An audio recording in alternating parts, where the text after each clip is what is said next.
Baik, bismillahirrahmanirrahim. Assalamualaikum warahmatullahi wabarakatuh. Jumpa lagi dengan saya di Abil Maiwa Channel.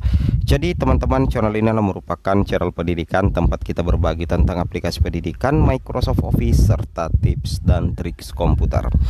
Jadi pada video kali ini teman-teman ya, kembali lagi admin akan mencoba mengupdate informasi terbaru seputar perkembangan P3K Guru formasi tahun 2023. Jadi pada video kali ini teman-teman ya, kembali lagi admin ingin mencoba mengupdate informasi terbaru seputar 7 data atau berkas yang diverifikasi pada seleksi administrasi P3K Guru 2023 penentu kelulusan ya, penentu kelulusan administrasi untuk bisa lanjut ke seleksi tes kompetensi terutama bagi P2, P3, P4 Bapak Ibu ya. Jadi bagian sudah resume itu siap-siap saja ya, di tanggal 13 Oktober nanti itu Bapak Ibu akan melihat pengumuman hasil seleksi administrasi. Kemungkinan nanti akan muncul di SSCSN ya, di masing-masing akunnya. Nah, di sini kami ingin mengisyaratkan kembali bahwa sebenarnya ada 7 data atau berkas yang akan diverifikasi Bapak Ibu pada seleksi administrasi bagi teman-teman guru yang sudah berhasil melakukan resume di portal SSCSN ya. Seperti itu kira-kira ya. Itu yang harus Bapak Ibu pahami dan Bapak Ibu cermati ya terkait dengan hal ini. Oke, langsung saja ya kita tutup poin ke informasinya. Jadi di sini Bapak Ibu sumber dari BKN per 26 September 2023 itu untuk pelamar P3K Guru yang masuk yang memenuhi syarat itu ada sekitar 2.649 ini ya. Sedangkan yang TMS itu ada sekitar 182. Ini data 26 September ya. Tapi ternyata itu mengalami peningkatan yang sangat-sangat signifikan di sini teman-teman ya. Di tanggal 29 September kemarin itu yang TMS mencapai 1.260. Kenapa bisa seperti itu ya? Karena memang saat sekarang ini pihak BKN itu melakukan proses verifikasi ya. Jadi pihak BKN saat sekarang ini sudah melakukan proses verifikasi data-data ya.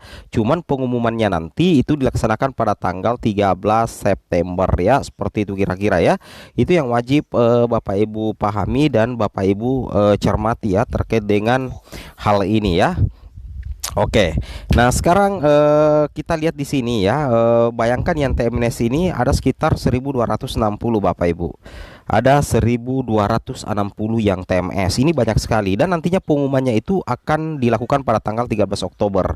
Ini yang belum mendaftar ya atau belum resume itu betul-betul Bapak Ibu harus betul-betul memperhatikan ya, jangan sampai terjadi kesalahan ya terkait dengan hal ini ya. Jangan sampai terjadi kesalahan dengan terkait dengan hal ini yang menyebabkan Bapak Ibu tidak bisa ya tidak bisa lolos seleksi administrasi. Artinya apa Bapak Ibu ya? Artinya bagi yang memang belum resume itu betul-betul perhatikan berkas-berkas yang diunggah karena itu yang akan diperiksa nanti. Nah, contohnya misalkan di sini Bapak Ibu ya.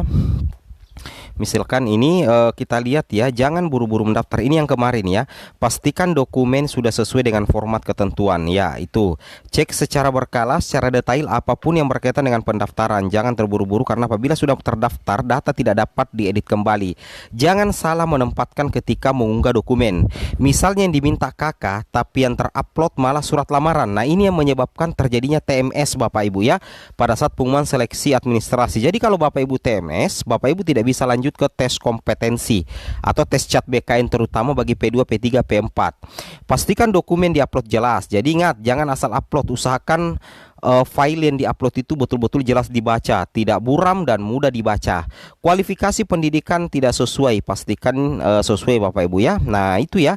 Ini hal-hal yang menyebabkan terjadinya TMS bagi pelamar. Itu sudah 1.200-an lebih Bapak Ibu per 29 September berdasarkan data dari BKN ya. Ingat ya, ini meskipun sudah resume jangan senang dulu Bapak Ibu ya, karena di sini di poin keempat di sini dikatakan pengumuman hasil seleksi administrasi itu tanggal 13 sampai tanggal 16 Oktober. Sedangkan seleksi administrasinya sudah berlangsung dari sejak 20 September sampai 12 Oktober. Jadi pengumumannya nanti siap-siap cek akun SSCSN atau di website BKPSDM, siap-siap tanggal 13 sampai dengan tanggal 16 Oktober 2023 Bapak Ibu ya. Nah, logika seperti itu karena Itu penting sekali untuk Bapak Ibu cek karena itu menjadi salah satu penentu kelulusan ya bagi rekan-rekan guru terkait dengan informasi ini ya. Penentu kelulusan untuk ikut tes CAT BKN ya. Oke. Nah, di sini kami perlihatkan ya, sebenarnya di sini ada 7 dokumen penting atau berkas yang diunggah yang akan diperiksa Bapak Ibu ya. Perhatikan di sini, ini dia ya Bapak Ibu, hasil unggahan Bapak Ibu. Inilah nantinya yang akan diperiksa di seleksi administrasi ya, dan nantinya diumumkan ya, diumumkan. Nah, memang di buku panduan di sini dikatakan sebelum melakukan resume mohon diperiksa kembali setiap dokumen yang diunggah agar tidak korup, file terlihat jelas, tidak pecah atau sesuai persyaratan. Nah, jadi jangan asal upload Bapak Ibu ya. Intinya mau cuman cepat resume tapi yang diupload juga salah-salah, itu bahaya. Yang pertama yang diperiksa nantinya adalah surat pernyataan ya, surat pernyataan sesuai dengan persyaratan instansi yang sudah ditandatangani dan dibubuhi e-materai ya. Jadi nantinya itu yang kalau Bapak Ibu tidak bubuhi e-materai bisa-bisa TMS ya. Nah, di sini surat lamaran sesuai dengan persyaratan instansi yang sudah ditandatangani dan dibubuhi e-materai, ini yang diperiksa yang ketiga. Kemudian KTP ya, kartu tanda penduduk atau surat keterangan dari Dukcapil atau bukti identitas kependudukan lainnya yang dipersyaratkan oleh instansi. Nah, itu yang diperiksa. Kemudian ijazah asli bagi lulusan perguruan tinggi luar negeri yang telah memperoleh surat keputusan penyataran ijazah. Kemudian transkrip nilai asli ya, kemudian transkrip nilai dan surat keputusan hasil konversi ya. Itu diperiksa semua nantinya. Kemudian pas foto formal terbaru.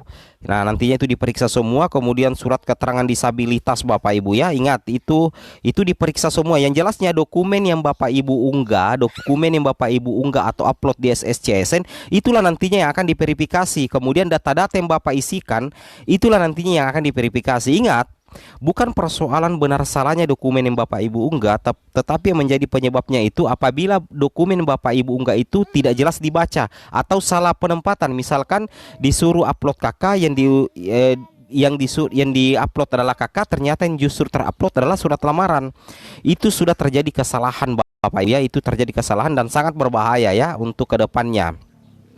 Kemudian kita lanjut lagi di sini teman-teman ya. Nah, di sini katakan memang dari beberapa kali saya baca di buku panduan, memang diingatkan di sini jika pelamar merasa belum yakin dengan data yang telah dilengkapi atau dengan instansi formasi jabatan dipilih, pelamar dapat kembali ke form sebelumnya dengan menekan tombol sebelumnya, kemudian perbaiki data tersebut. Jadi bukan cuma data-data yang diunggah, bukan cuma berkas yang diunggah, tapi data-data yang diisikan itu semua nantinya diverifikasi.